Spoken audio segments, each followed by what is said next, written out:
Experience थोड़ा। Matter करता है, ऑब्वियसली। हाँ। एक्सपीरियंस बहुत मैटर करता है।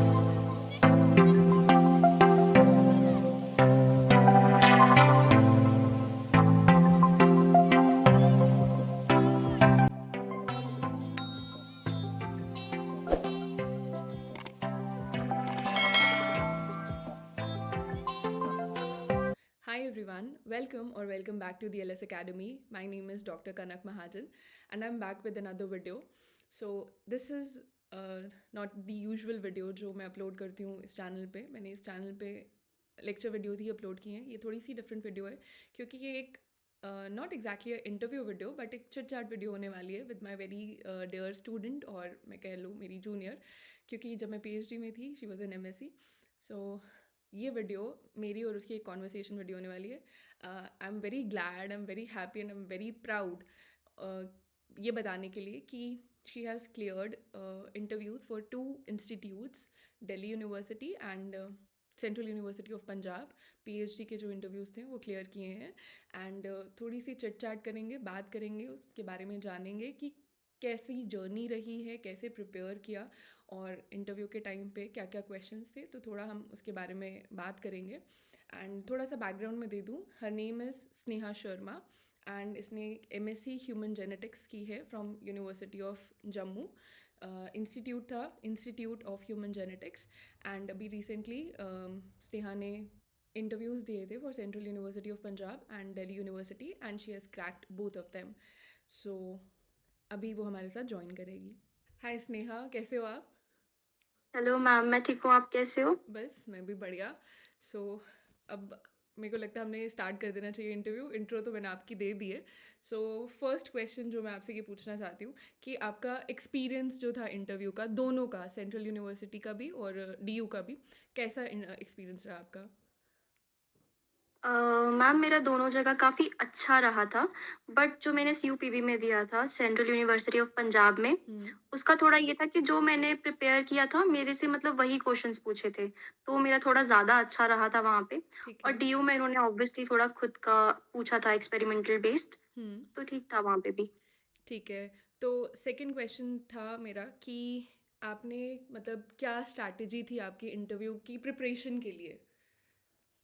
मैम, सबसे पहले तो मैंने जो CSIR का सिलेबस होता है हम्म। वही पढ़ा था। हम्म। बाकी यूनिट्स तो ऑब्वियसली प्रिपरेशन के टाइम पे पढ़ी होती हैं। हम्म। बट जिस पे मैंने अभी फोकस किया था वो यूनिट नंबर 13 थी, जिसमें टेक्निक्स के बारे में है पूरा। Right right. वो मैंने अच्छे से पढ़ा था और सेल बायोलॉजी के बारे में पढ़ा था अच्छे से। हम्म। मेनली मैंने इन दोनों को ही अच्छे से पढ़ा था। बाकी अपनी जो मेरी मास्टर्स की डेजर्टेशन थी उसको पूरा पढ़ के गई थी मैं। ठीक है। और मैंने रिसर्च प्रपोजल बनाया था, उसको अच्छे से पढ़ा था। ये 4 चीज़ें मैंने करी थी। ठीक है। सो नेक्स्ट क्वेश्चन मेरा ये है कि जो इंटरव्यू पैनल था दोनों का ही, उन लोगों का इंटरेस्ट क्या था? आपसे जो क्वेश्चन पूछ रहे थे वो सब्जेक्ट नॉलेज के रिलेटेड था, रिसर्च एक्सपीरियंस जो आपकी डेजर्टेशन थी उसमें से था, या प्रॉब्लम सॉल्विंग स्किल्स, मतलब उस तरीके के क्वेश्चंस थे? Ma'am, central university of Punjab में जब मैं गई थी, हम्म। तो जब मैंने उन्हें बताया कि मैंने मास्टर्स अपनी जेनेटिक्स से करी है, ठीक है। तो उनके बेसिक्स क्वेश्चन जो शुरू हुए वो तो ऑब्वियसली जेनेटिक्स के रिलेटेड ही थे। हम्म। जीन अलील से शुरू किया ताकि मैं थोड़ी कंफर्ट में जोन में आ जाऊँ अपने। हम्म। देन वो अपना थोड़ा पूछने लगे डेजर्टेशन के बारे में। सबसे पहले उन्होंने यही पूछा कि आपकी RSID क्या थी। ठीक है। RSID के बारे में उन्होंने पूछा।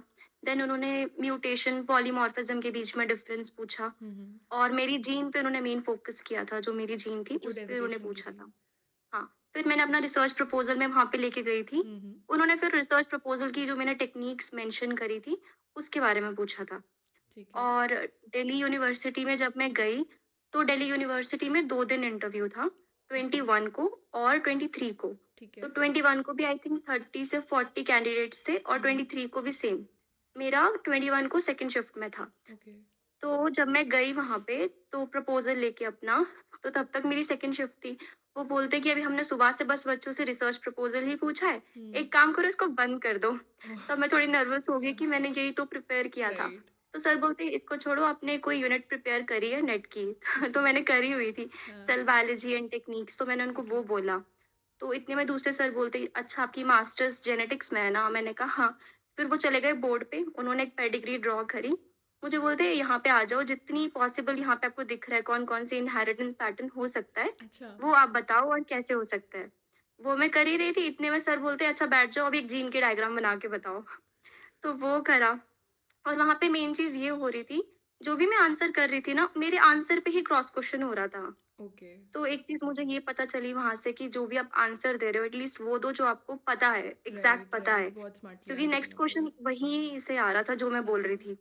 फिर उन्होंने ट्रांसलेशन के बारे में पूछा मेरे से, ठीक है। ट्रांसलेशन के थोड़े बहुत पूछा और ट्रांसक्रिप्शन का पूछा। हुँ, फिर बाद में उन्होंने मुझसे मेरा रिसर्च प्रपोज़ल पूछा कि अच्छा आपका ये इंटरेस्ट है और क्यों आपने मतलब रिसर्च में ही आना है ऐसा करके। तो हुँ, मैंने बताया कि मैंने मतलब मास्टर्स में जब डिसर्टेशन करी थी तब से थोड़ा इंटरेस्ट हो गया रिसर्च में, ठीक है। ऐसा था। तो मतलब आपने डेज़र्टेशन तो मेरे साथ ही करी थी तो मुझे हाँ, अच्छा लग यस रहा है ये मैम। सुन के और कि कहीं न कहीं काम आया प्लस है। जो मेरा डिसर्टेशन में जो आपने जब हमारा वहाँ पे था हाँ, एक्सटर्नल था जब आपने मुझे कुछ क्वेश्चंस भेजे थे ना हाँ, रिकॉर्ड करके, मैंने हाँ। वही सुनते-सुनते आपने वहाँ पे म्यूटेशन एंड पॉलीमॉर्फिज्म का मुझे बोला था ज़रूर पढ़ लेना। राइट। मैंने तभी पढ़ा और वहाँ पे पूछा भी मेरे को। थैंक गॉड पढ़ लिया मैंने। आपकी रिकॉर्डिंग सुन रही थी मैं, क्या पता इसमें से ना पूछ ले। तो वो भी मेरे लिए काफ़ी बेनिफिट हुआ वहाँ पे। चलो मुझे बहुत अच्छा लगा सुन के कि यही होता है कि आप मेरे जूनियर रह चुके हो, मैं आप उस टाइम पे पीएचडी में थी, आप एमएससी में थे। तो मतलब एक ऐसा बॉन्ड होना चाहिए एक जूनियर और सीनियर में जहाँ पे आप अपनी नॉलेज जो है वो अच्छे से मतलब पास ऑन कर सको, और मतलब एक ऐसा बॉन्ड रहना चाहिए कि जहाँ पर हम लोग एक दूसरे के साथ कंफर्टेबली बात कर सके, हर चीज़ शेयर कर सके। तो मुझे बहुत अच्छा लग रहा है कि कहीं न कहीं मेरी दी हुई नॉलेज ही, चाहे वो थोड़ी थी बट वो काम आई आपके बहुत। तो yes ma'am. No ma'am, net का आपने ही स्टार्ट करवाया था, नहीं करो, करो, तो वो आपने शुरू किया है। तो उसमें आपका तो बहुत बड़ा हाथ है। थैंक यू सो मच चलो नेक्स्ट क्वेश्चन मेरा ये है, मैंने लिखे हुए हैं। नेक्स्ट क्वेश्चन ये है कि मतलब ओके, कोई स्पेसिफिक, चलो ये तो हो गया हमारा कि बुक या आपने नेट का ही किया था। सो रिसर्च प्रपोजल आपने बोला जैसे कि दोनों जगह पे यूज़ हुआ है कि रिसर्च प्रपोजल, आपका रिसर्च प्रपोजल जो आप लेकर गए थे वो दोनों जगह सेम ही लेकर गए थे या चेंज था? यस मैम, क्योंकि मेरा इंटरेस्ट कैंसर पे था। ठीक है। हालाँकि उन्होंने माँगा नहीं था, सीयूपीबी वालों ने नहीं माँगा था, हम्म। बट मैंने खुद ही बनाया कि इन केस मैं लेके जाती हूँ तो मुझे थोड़ा बेनिफिट हो जाएगा कि इस एरिया से क्वेश्चन्स आएँगे। राइट। तो मैंने कैंसर पे बनाया था अपना एंड हम्म। दिल्ली वालों ने माँगा था, तो मैंने ओके। दोनों एक ही दे दिया दोनों जगह पे। ठीक है। तो मतलब जो दिल्ली यूनिवर्सिटी है उन लोगों ने कोई टॉपिक्स या कुछ ऐसे दिया था या आपके हाँ, इंटरेस्ट उन्होंने पे था? कैंसर में भी स्पेसिफिक टॉपिक दिया था कि कैंसर एपिजेनेटिक्स पे ही करना है। तो ठीक मैंने है। रिसर्च प्रपोज़ल भी अपना उसी तरीके से बनाया था फिर। ठीक है। तो थोड़ा सा आइडिया आप दे सकते हो कि कैसे प्रपोजल आपने बनाया था और वो सारा कुछ? अ, एक तो मास्टर्स में जैसे डिसर्टेशन करी थी तो थोड़ा आसान हो गया था प्रपोज़ल हम्म। लिखना। तो हम्म। सबसे पहले मेरा जो नेट का था हमारा कैंसर, उसका बेसिक से शुरू किया पढ़ना। हम्म। पहले कैंसर पढ़ा पूरा, फिर एपिजेनेटिक के बारे में पूरा पढ़ा, फिर ठीक उसमें है। हिस्टोन मॉडिफिकेशन जो भी हमारा नेट के सिलेबस के अंदर है, वो हम्म। अच्छे से पढ़ा। फिर कुछ पेपर्स देखे रिसर्चगेट या पबमेड में से, देन वहाँ से कंबाइन करके अपना प्रपोज़ल बनाया मैंने। ठीक है।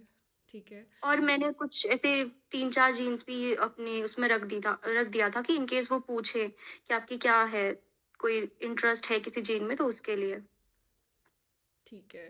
प्लस वो ना ऐसे भी क्वेश्चन कर रहे थे कि अच्छा एपिजेनेटिक मॉडिफिकेशंस क्या होती है? जैसे मैंने बोला हाइपरमेथाइलेशन, हाइपोमेथाइलेशन, हम्म। तो वो उसमें भी क्वेश्चन कर रहे थे कि कोई जीन का नाम बताओ जो हाइपरमेथाइलेशन से अफेक्टेड है। ऐसा-ऐसा वैसा पूछ रहे थे। इन शॉर्ट हमें इन डेप्थ नॉलेज होनी चाहिए जो हम रिसर्च हाँ। प्रपोजल लेकर जा जो रहे हैं। भी रिसर्च प्रपोज़ल में लिख रहे हो वो सब आपको बहुत अच्छे से आना चाहिए और जो भी आप आंसर दे रहे हो, जो बोल रहे हो वो भी आपको अच्छे से आना चाहिए। पता होना चाहिए कि आप और क्या बोल ऐसा रहे नहीं हो। है। राइट। हाँ, और ऐसा नहीं है कि वो हेल्प नहीं करते, वो आपको काफ़ी हिंट देते रहते हैं आस-पास से ताकि कहीं आप कनेक्ट करो और हम्म। आंसर दे पाओ। वो भी काफ़ी फ्रेंडली होते हैं सारे। पैनल में कितने थे वहाँ पे, डीयू में कितने थे और वहाँ पे कितने लोग थे? अ, सीयूपीबी में आई थिंक 6 से 7 बैठे थे। ओके। वो भी काफ़ी फ्रेंडली थे, जहाँ पे कुछ नहीं आ रहा था तो वो हम्म। हिंट दे रहे थे। हम्म। और आई थिंक दिल्ली में 10 तक होंगे 9-10 तक बैठे थे वो सारे। ठीक तो है। वो भी अच्छे थे, जहाँ पे नहीं हो रहा था तो वो हिंट दे रहे थे, अच्छा शायद ये भी हो सकता है ना, तो वो लिंक करके राइट। बता देते हैं थोड़ा। हाँ, ऑब्वियसली उनको भी थोड़ा ऐसा लगता है कि इतने सारे लोग बैठे हैं और बच्चा आया है तो थोड़ा सा उनको तब कंफर्टेबल फील करवाना उनका भी थोड़ा हाँ। सा एक टाइप ऑफ फर्ज बनता है ऐसे हाँ, ऑलरेडी इसीलिए वो नर्वस होते स्टार्ट हैं ही तो। ऐसे बेसिक से करते हैं कि आप हाँ। इंट्रोडक्शन दो, हुँ। कहाँ से हो फिर उसके बारे में ही 3-4 क्वेश्चन पूछते हैं ताकि थोड़ा नॉर्मल हो हाँ, जाए नॉर्मल हो कैंडिडेट जाए, फिर राइट। स्टार्ट करते हैं वो। ठीक है, ठीक है। और दूसरी ये चीज़ मुझे पूछनी थी कि जैसे अभी आपने आपका एनरोलमेंट आपने दिल्ली यूनिवर्सिटी में करवा लिया है पीएचडी के लिए। तो जो यस आपके सुपरवाइज़र हैं, उनसे आपकी थोड़ी टॉपिक के रिलेटेड भी बात हुई होगी कि किस टॉपिक पे आपने काम करना है। तो क्या ये वही टॉपिक है जो आपने रिसर्च प्रपोज़ल में दिया था? यस मैम, मेरा कैंसर का ही था। हुँ, तो तपस्या श्रीवास्तव प्रोफेसर है हमारे जो हम जिनके अंडर हम करेंगे पीएचडी। तो राइट, फिलहाल तो उन्होंने यही बोला है कि अभी तो कैंसर ही है बट इसको थोड़ा वो चेंज करके करना होगा तो वो आगे डिस्कस कर लेंगे। करेंगे। बट मेन जो उन्होंने रखा है वो आपका रिसर्च प्रपोज़ल ही है, जो यस मैम। मेन टॉपिक है। ठीक है, फिर मे बी जहाँ तक मुझे समझ में आ रहा है, जो टॉपिक्स आप लोगों को रिसर्च प्रपोजल के लिए दिए थे वो उनके डिपार्टमेंट रिलेटेड ही होंगे, जो काम चल रहा है या कुछ यस वैसा। मैम। ठीक है, ठीक है। हुँ। सो और कुछ आप कुछ शेयर करना चाहोगे आपकी जर्नी पूरी ये इंटरव्यूज़ की अ, प्रिपरेशन की और जाने से मेरे पहले? अकॉर्डिंग ये है कि जब हम्म। भी पीएचडी के फॉर्म निकलते हैं ना तो हमें हम्म। भर देने चाहिए। राइट। क्योंकि मैंने वहाँ पे देखा था कि बहुत सारे बच्चे थे जो जेआरएफ जैसे कि कैंसर जो था डीयू वाला, हम्म। उसमें सिर्फ 2 मतलब हाँ, 2 ही सीट्स थी। ठीक तो है। मेरे को था कि नहीं भरती हूँ, 60-70 बच्चे हैं, मेरा नहीं हो सकता। हम्म। ऑब्वियसली अलग-अलग टॉपिक भी थे बट कैंसर में भी सिर्फ 2 सीट से नहीं हम्म। हो सकता, तो नहीं भरती हूँ। बट फिर मैंने भर दिया कि चलो देखा जाएगा। हम्म। तो यही है कि बस भर दो, अगर नहीं भी होता ना तो थोड़ा एक्सपोज़र मिलेगा, थोड़ी नॉलेज एग्जैक्टली। मिलेगी। राइट। नेक्स्ट टाइम के लिए आपको थोड़ा आइडिया हो जाएगा, मुझे ये पढ़ना है, ये नहीं पढ़ना है। मतलब इस पे और फ़ोकस करना है, थोड़ा वही है कि दे देना चाहिए हर जगह जाके, एक्सपीरियंस थोड़ा। मैटर करता है, ऑब्वियसली। हाँ, एक्सपीरियंस बहुत मैटर करता है। हो गया तो बहुत अच्छा है, नहीं हुआ तो नेक्स्ट टाइम के लिए। नहीं हुआ तो भी अच्छा, आपको कुछ सीखने को मिल गया। एग्जैक्टली, वही ना, एक्सपीरियंस बहुत मैटर करता है। तो नेक्स्ट टाइम के लिए यस बंदा मैम। वैसे ही प्रिपेयर करता है। But I am so so so happy for you कि आप बहुत अच्छी जगह जाने वाले हो। और आई होप आपकी थैंक यू मैम। प्रिपरेशन जो है वो अच्छे से हो गई होंगी। तो मतलब मैं ये नहीं पूछूंगी कि आपका बहुत का फ्यूचर का प्लान क्या है, बट नियर फ्यूचर प्लान क्या है, अभी कुछ सोचा है? अभी फ़िलहाल मैंने यही सोचा है कि जहाँ भी मैं जा रही हूँ, वहाँ पे मैं हम्म। अपना बेस्ट दूँ। हम्म। जितना हो सके वो नॉलेज गेन करूँ, जो भी वहाँ पे मैं स्किल्स या टेक्नीक सीखूँगी वो अच्छे से करूँ। फ़िलहाल हाँ, मैंने यही सोचा है। नहीं, बहुत अच्छी बात है। आप बहुत अच्छी जगह जा रहे हो और बहुत कुछ सीखने को मिलेगा आपको। And really I am so happy for you. And I wish you very very very मतलब गुड लक। एंड आई मतलब मैं इतना ही एक छोटा सा एक कॉन्वर्सेशन टाइप, इंटरव्यू भी नहीं है बट कॉन्वर्सेशन टाइप रखना चाहती थी, ताकि अगर जो ये वीडियो मैं अपलोड करूँगी तो थोड़ी सी हेल्प जो है वो स्टूडेंट्स को हो जाए, क्योंकि आपने 2 इंस्टीट्यूट्स का मतलब इंटरव्यू क्लियर किया है, एक्सपीरियंस किया है। तो बच्चों को पता चलना चाहिए कि क्या रहता है, कैसे रहता है। तो थोड़ा सा अगर आप मेरे को ये बता दो कि इंटरव्यू देने जाने से पहले आपके माइंड में क्या चल रहा था और वो एक्सपीरियंस कैसा था?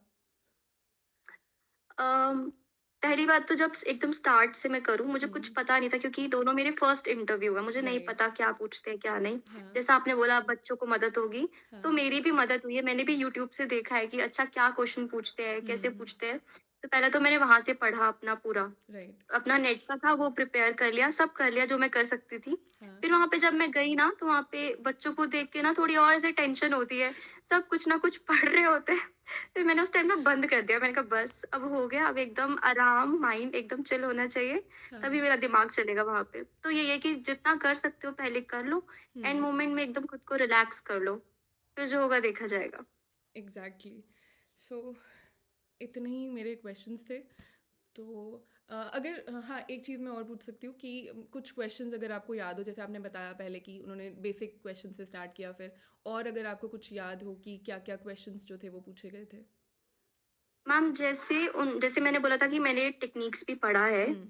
तो उनका अगर आप होगा ना वो टेक्निक्स पे तो पूछते ही पूछते हैं। अगर मैंने सिर्फ सेल बायोलॉजी भी बोला होता ना, तो हम्म। भी वो मिक्स करके देते हैं टेक्निक्स के राइट। साथ। तो मतलब उन्होंने एक क्वेश्चन पूछा था कि अगर एक अनकट प्लाज्मिड है, हम्म। अगर हम उसको जेल में देखते हैं तो हमें कितने बैंड्स आते हैं? राइट। एक आई थिंक ये क्वेश्चन था। हम्म। और मेरे डिसर्टेशन पे था कि कितना बेस पेयर का था आपका, ओके। एंड जीन का नाम क्या था, ये हम्म। था। और पीसीआर पे उन्होंने क्वेश्चन पूछे थे थोड़े बहुत। और बस यही था, बाकी मुझे याद नहीं है। जो उन्होंने खुद डिज़ाइन किए थे ना, वो हुँ, काफ़ी ऐसे लंबे थे, तो मुझे अभी इतना हुँ। याद नहीं है। मतलब बेसिक टेक्निक्स से लेके थोड़े से हाई-फाई हाँ, क्वेश्चंस जो जो भी था यूनिट है उसके साथ वो टेक्निक्स को मिक्स करके रिलेट करके। पूछते हैं, तो टेक्निक्स तो करनी ही है, मस्ट है वो। हाँ, वही थोड़ा-सा प्रैक्टिकल नॉलेज चेक करते हैं वो लोग कि क्या कितना हुँ। प्रैक्टिकल स्किल है और थोड़ा-सा रिलेट कर पाते हैं कि नहीं। एक होता है कि सोचते कैसे हैं जो कैंडिडेट हाँ, है वो किस तरीके से सोच कहाँ सकता है तक और सोच ट्रबल सकते हो? शूटिंग हाँ, हाँ, अगर आप बोलिए। एक आंसर दे रहे हो, फिर उसी में क्रॉस क्वेश्चन कर देंगे। वही है कि जहाँ तक सोच पा रहे हो, वो वहाँ तक लेके जाएँगे, राइट, ऐसा। Right, right. वो तो है। मेरी जो पीएचडी की जर्नी है उसमें मैंने एक चीज़ बड़ी नोटिस की थी कि आपको ट्रबल शूटिंग आनी चाहिए। सही बात क्योंकि है। और आपने भी जो एमएससी में डेजिटेशन की हुई है उस टाइम पे आप लोगों ने भी ये चीज़ बहुत फेस की हुई है। रिजल्ट आना कब बंद हो जाए, कैसे बंद हो जाए आपको नहीं पता चलता। सो ट्रबल शूटिंग जो है वो बहुत, तो मुझे लगता है कि शायद एक वो भी दिमाग में रहता है क्वेश्चन पूछते टाइम जो हुँ। इंटरव्यू कर रहे हैं आपको, तो मे बी कि कैसे मतलब किस तरीके से कैंडिडेट सोचेगा और वो सब चीज़ें। चलो। हाँ, एक क्वेश्चन और मुझे याद आ रहा है। हुँ, उन्होंने पूछा था मिक्सचर ऑफ आरएनए है, हुँ, उसमें से हमने एमआरएनए को निकालना है। वही सेम मतलब टेक्निक्स पे राइट। ही उन्होंने क्वेश्चन पूछा था। हाँ, हाँ, हाँ। ऐसा ही है, अभी मुझे इतना याद नहीं है, बट ठीक है, टेक्निक्स अच्छे से करो बस। हाँ, तो हमारा जो मेन फ़ोकस होना चाहिए, एक तो जो आप टेक्नीक्स जो हमारा नेट का ही अगर हम लोग बात करते हैं, सिलेबस जो यूनिट है 13th आई गेस, सो वो हुँ, टेक्नीक्स जो हैं वो अच्छे से पढ़ के जाना है। और दूसरी चीज़ ये है कि जो रिसर्च प्रपोजल अगर बाई चांस मांगा हुआ है तो वो उसकी नॉलेज जो है वो अच्छी खासी होनी चाहिए, इन डेप्थ नॉलेज। जो टेक्निक्स हाँ। आप उसमें इंक्लूड कर रहे हो, जो भी जीन आप ले रहे हो, जब जो भी उसमें चीज़ें हैं उसकी इन डेप्थ नॉलेज आपको अच्छे से होनी चाहिए। मेन और फोकस अगर वही होना मास्टर्स में चाहिए। कोई प्रोजेक्ट किया है तो वो भी। Exactly exactly. उसकी भी इन डेप्थ नॉलेज जो है वो आपके पास होनी चाहिए। चलो, ठीक है। So thank you so much Sneha for joining. I wish you very very very best for your life, for your future. चलो फिर, okay, thank you so much Sneha. Thank you ma'am. Okay, so that's it for this video. I hope you liked it and जो भी अगर कुछ भी queries या आपको अगर कुछ पूछना है तो मैं आप अपने क्वेश्चंस क्वेरीज कमेंट बॉक्स में ड्रॉप कर सकते हैं and I ask Sneha and I'll try to answer your queries. So I'll see you in the next video. Till then, take care and happy learning.